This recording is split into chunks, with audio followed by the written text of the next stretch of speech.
नमस्कार शेतकरी बांधवांनो, शेतीच्या बांधावरून होणारे वाद माझं इथून तुझं तिथून या दोन वाक्यांनी लाखो शेतकरी कुटुंब अगदी अक्षरशः बर्बाद झालेली आपण पाहिलेली आहेत। तुम्हाला माहित आहे, या वादामुळे कोर्टात अनेक लाखो प्रकरणे आजही पेंडिंग स्थितीमध्ये आहे आणि या सगळ्यावरचा एकमेव उपाय म्हणजे जमीन मोजणी। जमीन मोजणी नव्हे तर ती शेतकऱ्याच्या आयुष्याची एक परीक्षाच असते। पण ही जमीन मोजणी म्हणजे मस्करी आहे का? आज अर्ज करा आणि मोजणीसाठी 6 महिने 8 महिने किंवा वर्षभर वाट पहा आणि त्यानंतरही ती मोजणी झाल्यावर ओळखीचे अधिकारी आणि एखाद्या प्रभावी व्यक्तीचा पाठिंबा असेल तर त्यांचा पाठिंबा वापरून अहवालात अगदी सहजरित्या फेरफार होतात। मग पुन्हा नव्याने अर्ज करा, पुन्हा वाट पहा। या सगळ्या मानसिक आणि आर्थिक त्रासात शेतकऱ्याचं अक्षरशः दिवाळ निघालं आहे। या प्रक्रियेनं अनेक आयुष्य आणि मनाची शांती सुद्धा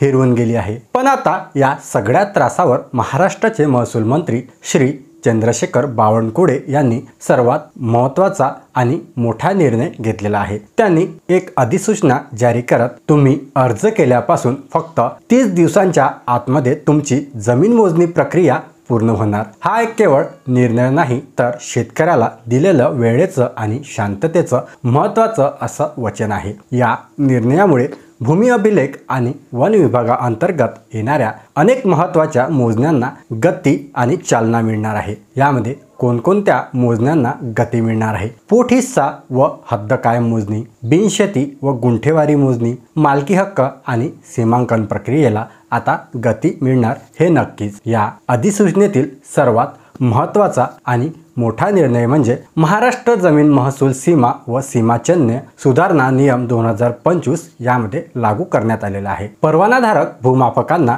जमीन मोजणी करणे आणि तिचा अहवाल भूमी अभिलेखाकडे पाठवण्याचा अधिकार देण्यात आलेला आहे। याचा अर्थ म्हणजे अधिकारी जर कमी पडले तर खासगी परवानाधारक भूमापकांमुळे मोजणीचे काम झपाट्याने पूर्ण होईल। हा निर्णय नक्कीच 100% चांगला आहे, यात काहीच शंका नाही। पण प्रश्न येतो तो अंमलबजावणीचा।